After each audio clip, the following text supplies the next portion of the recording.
بے-نظیر آپ سے سب سے پہلے میں جاننا چاہوں گی کیا سمجھتی ہیں آج یہ جو بیٹھک ہو رہی ہے اس سے کیا ایکسپیکٹیشنز ہیں آپ کی؟ کیا مزید سختیاں ہو سکتی ہیں؟ امریکہ ایک دم سے پہلے خود ہی معاہدہ ختم کرنے کے بعد اب سیکنڈ ٹرم میں آمادہ کیسے ہو گئے ٹرمپ بات چیت کرنے کے لیے؟ اچھا علینا، ایکسپیکٹیشن اور پریڈکشن تو میں نہیں کر سکتی اور میرے خیال سے اس وقت کوئی بھی نہیں کر سکتا، کیونکہ ڈونلڈ ٹرمپ جو ہیں وہ ایک بڑے ہی انپریڈکٹیبل قسم کی شخصیات ہیں۔ ان کے بارے میں وہ کیا سوچ رہے ہیں اور کیا فیصلہ لیں گے یہ اندازہ لگانا بہت مشکل ہے، لیکن کچھ چیزیں ہیں جن کو دیکھا جا سکتا ہے سمجھنے کے لیے کہ سچویشن جو ہے وہ کیا بن رہی ہے۔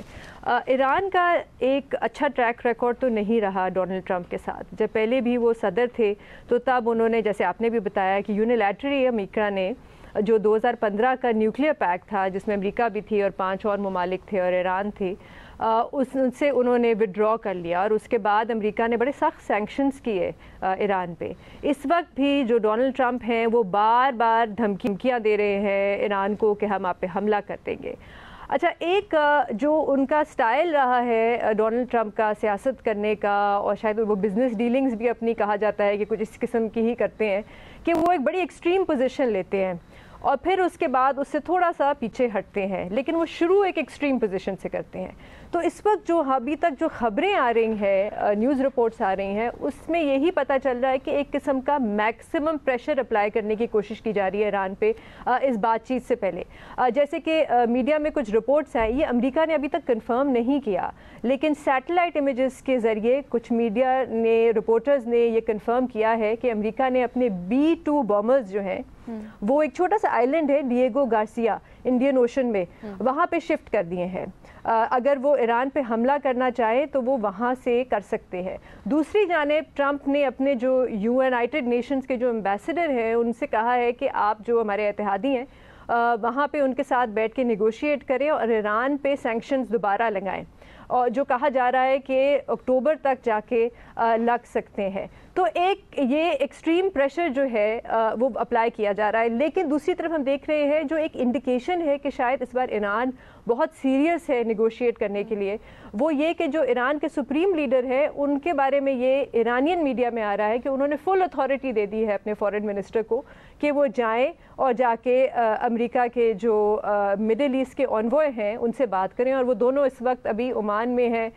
جو امریکہ کے آنوائے ہیں وہ رشیا سے ہوتے ہوئے آئے ہیں اور ایران کے بھی فارن منسٹر جو ہیں وہ پہنچ گئے ہیں۔ اب ایران کی اس وقت کہا جا رہا ہے کہ پوزیشن جو ہے وہ کافی کمزور ہوئی ہے پچھلے 18 مہینوں میں، جب سے یہ غازہ میں پہ جو حملہ کیا ہے اسرائیل نے۔ ان کے جو کچھ اتحادی تھے جیسے حزب اللہ ہے، اور سیریا میں جو ان کی ایک سپورٹڈ حکومت تھی وہ بھی گر گئی ہے۔ دوسری جانب ان کی جو معیشت ہے وہ بھی کہا جا رہا ہے کہ اس وقت بہت برا حال ہے، ان کی کرنسی جو ہے بار بار ڈیویلیو ہوتی جا رہی ہے اور انمپلائمنٹ بھی بڑھ رہی ہے۔ تو ایران اس وقت ایک بڑی ویک پوزیشن میں ہے، لیکن جو ڈیمانڈ یا مطالبہ امریکہ نے رکھا ہے سامنے، وہ بھی میرا نہیں خیال ہے کہ ایران اس سے مکمل طور پہ اس کو ماننے کے لیے تیار ہو جائے گا۔ ان کا مطالبہ تو یہ ہے کہ آپ اپنا نیوکلیئر پروگرام جو ہے وہ بند کر دیں۔ یہ تو نہیں میرے خیال سے ہوگا، اس لیے کیونکہ یونائٹڈ نیشنز کی ایک رپورٹ بھی آئی تھی کہ جب یہ 2018 میں امریکہ نے جو 2015 کا پیکٹ تھا جب یہ ختم کر دیا تو اس کے بعد ایران نے بڑی تیزی سے اپنا یورینیم جو ہے وہ انرچ کرنا شروع کیا، اور شاید اب کوئی تقریباً 60% تک وہ پہنچ گئے ہیں۔ تو اس سے تو وہ پیچھے نہیں ہٹیں گے، جس کی وجہ سے کہا جاتا تھا کہ یہ امریکہ کا بہت ہی غلط فیصلہ ہے، کیونکہ اس کی کنڈیشن وہ جو نیوکلیئر پیکٹ تھا اس کی یہ تھی کہ ایران کا جو سٹاک پائل ہوگا یورینیم انرچمنٹ کا وہ 3 سے 4% سے زیادہ بڑھے گا نہیں، لیکن کیونکہ آپ نے وہ ختم ہی کر دیا معاہدہ تو انہوں نے اپنا تیزی سے بڑھا دیا۔ لیکن جیسے میں نے کہا کہ کیونکہ ایک ایکسٹریم پوزیشن اس وقت لی گئی ہے، ہم ہو سکتا ہے بعد میں دیکھیں کہ کوئی مڈل گراؤنڈ ڈھونڈا جائے ایران کے ساتھ بیٹھ کے ان کے نیوکلیئر پروگرام کے حوالے سے۔ بھٹی صاحب، کیا اگر یہ کہیں، یہ تو صاف نظر ہی آ رہا ہے ویسے کہ کن پٹی پہ بندوق رکھ کے مذاکرات ہو رہے ہیں، بٹ کیا آپ کو بھی حیران کیا اس وقت ٹرمپ کا مذاکرات کرنا ایران کے ساتھ، یا اس کے پیچھے کیا ہو سکتا ہے آپ کے خیال میں؟ میڈم شیخ، آج زندگی میں پہلی دفعہ آپ نے میرا پرچہ تو بہت سارا خود ہی انٹرو میں پڑھ دیا ہے، لیکن پھر بھی میں اپنے الفاظ میں الحمدللہ کوشش کرتا ہوں کہ وقت جو مجھے ملا ہے اس کو پورا کروں۔ ارشاد۔ میڈم شیخ، آپ کو پتہ ہوگا کہ آپ نے بتایا انٹرو میں کہ 2002 میں یہ معاملہ چلا اور 2010 سے وسیع پیمانے پر ایران پر اقتصادی پابندیاں لگی ہوئی ہیں اور بیرون ملک ایران کے جو 110 ارب ڈالر کے اثاثے ہیں وہ منجمد ہو چکے ہیں اور ایران کا جو سب سے بڑا نقصان ہے وہ یہ ہے کہ وہ عالمی منڈیوں میں اپنا تیل فروخت نہیں کر سکتا، جو کہ اس کا مسلسل بڑا نقصان ہے اور اس کا نقصان کا امپیکٹ اس کے ملک پر پڑتا ہے۔ اور میڈم شیخ آپ کو پتہ ہے کہ یہ ڈونلڈ ٹرمپ صاحب بہادر ہی تھے جنہوں نے 2018 میں عالمی طاقتوں اور ایران کے درمیان جو معاہدے تھے وہ ختم کر دیے اور ایران پر سخت اقتصادی پابندیاں بحال کر دی۔ اب جیسے آپ نے اور بے نظیر صاحبہ نے دونوں نے بتایا کہ بات چیت کا محور، بات چیت کا مرکز، بات چیت کا بنیادی نقطہ ایران کا ایٹمی پروگرام ہے، اور ٹرمپ صاحب نے بات چیت کی ناکامی پر آپ نے خود ہی بتایا کہ فوجی کارروائی کی دھمکی بھی دی ہے، اور یہ ٹرمپ صاحب کی میڈ مین تھیوری بھی ہے، اور یہ جب سے وہ اقتدار میں آئے ہیں وہ یہی تھیوری اپنا رہے ہیں اور موت دکھا کر بخار بیچ دیتے ہیں، مطلب بڑی سی دھمکی لگا کر اپنا چھوٹا سا کام نکلوا لیتے ہیں، مطلب فوجی کارروائی کی دھمکی، یا جیسے بے نظیر صاحبہ نے کہا کہ انہوں نے وہ بمبار طیارے یا جو ہے وہ شفٹ کر دیے ہیں، یہ سارا پریشر ہوگا کہ تاکہ ایران آن ٹیبل پر بیٹھے اور جوری معاہدہ کرے اور اس کے ایٹمی پروگرام کا مکمل خاتمہ ہو۔ اب مجھے نہیں لگتا کہ ٹرمپ صاحب کے ان مذاکرات سے اسرائیل حیران ہوگا، مجھے لگتا ہے کہ یہ ایک ٹیکٹس ہے، سارا کچھ جو بیک ڈور لابی ہے ایران اور اسرائیل کے درمیان، مجھے ایسا لگتا ہے کہ یہ سارا کچھ سکرپٹڈ ہے۔ اب ایران کا